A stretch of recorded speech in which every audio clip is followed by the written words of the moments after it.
Do you ever feel stuck between wanting to be in your soft girl era versus your boss babe era? Kind of a way to bridge the gap between femininity and feminism. Well, as somebody who used to be known as what we would call a super feminist, to now being a wifey vibe, I understand both sides, and with years of experience, I'm able to build a life that has the best of both worlds. Want to learn how you can do the same? Stay with me till the end and hear from my experience why both of these worlds are essential into creating your dream reality. So let's start with understanding what each term means. So for feminism, aka boss babes, we categorize this as the movement for equality of women. And for femininity, or being in your soft girl era, we classify this as traits identified by your traditional woman. Now, where did these definitions go wrong in the 21st century? Well, here's the truth. Feminism and becoming a boss babe have tied closely with the misalignment between men and women. It has seen a shift in trying to disassociate from emotions and men at the same time, while femininity has been painted as a fragile woman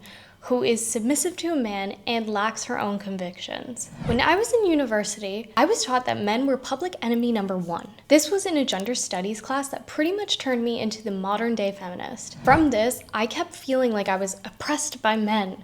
And I went through life this way until I got a bit older and started having more interactions with men, especially when it came to my first boyfriend. I naturally fell into taking care of him, aka nurturing, and I put myself on the back burner. See the issue with both of these? When we lack balance, we lose ourselves. So what can we learn from this? Well, to do so, we need to understand the pros and the cons of each side. We need to conceptualize what makes each side great versus what can lead to a downfall in each. For feminism, we can see a clear positive as being the empowerment of women. This movement gave women the ability to want more for their lives through ambition and schooling. Feminism also fought for a choice, whether the choice to vote or the choice to go to school and get a career. It fought for freedoms that just sadly weren't a thing back in the day. And for femininity, the pros can be seen as nurturing women who are in touch with their emotions and their intuitions, as well as celebrating beauty, whether that's of the body or the soul. So now to the not great parts. For feminism, we can see a clear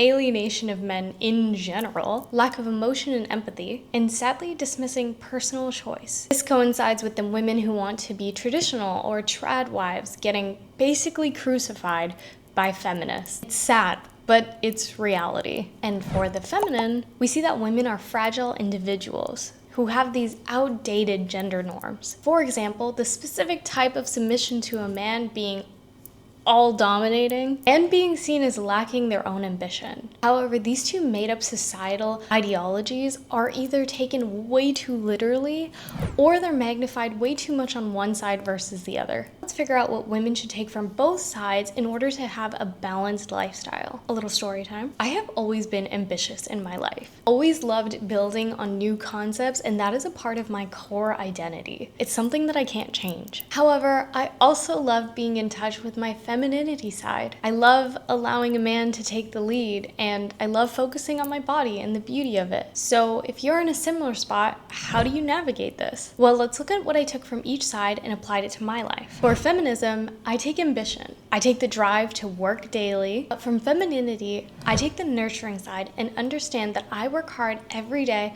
to provide for my family and my loved ones. Or well, at least the family that I hope to have one day. I also take submissiveness. I believe, and I have lived in the notion, that once you meet the right partner, everything just starts to align. The best relationships that I have witnessed in this life are the ones where a man really takes the lead in the relationship. One where I can just kind of shut off my brain and allow him to lead. And I kind of love that. I can be a boss babe outside and with everyone else, but when I come home, I'd actually love to have somebody just lead me, where I can just relax and let loose and know that somebody else is taking care of those decisions. Granted, we're on alignment for the general path and direction of our lives, but in return, I want to be somebody's peace. I want to cook and I want to clean and I want to take care of the house and I want to raise kids and I want all of that. I want to be overall happy and innocent. I want to not have to think about the financial stuff. I want to think about creativity, and I want to think about making money now. I want him to think about how we use that money to make more money. You know what I mean? And here's the best part. You can live in both realities. Let me paint a perfect picture for you, or a little movie. Because with the right partner, you can both be working towards creating incredible lives with each other and take care of each other in a completely different way. An example would be, traditionally, Men would be the breadwinner in a household. He does this because he loves his wife and family so much that to him, it's not a demand, it's a privilege that he wants to do. And for the woman to show her love for him, she takes care of household duties. She makes sure that when he comes home, he can relax and they can spend time together. See, now they both contribute to the wealth and health of their relationship and family, but in very different ways. Society doesn't see it as equal, and that's because it's not supposed to be. Relationships are give and take. Sometimes you may be operating at 70% while your partner's only at 30%.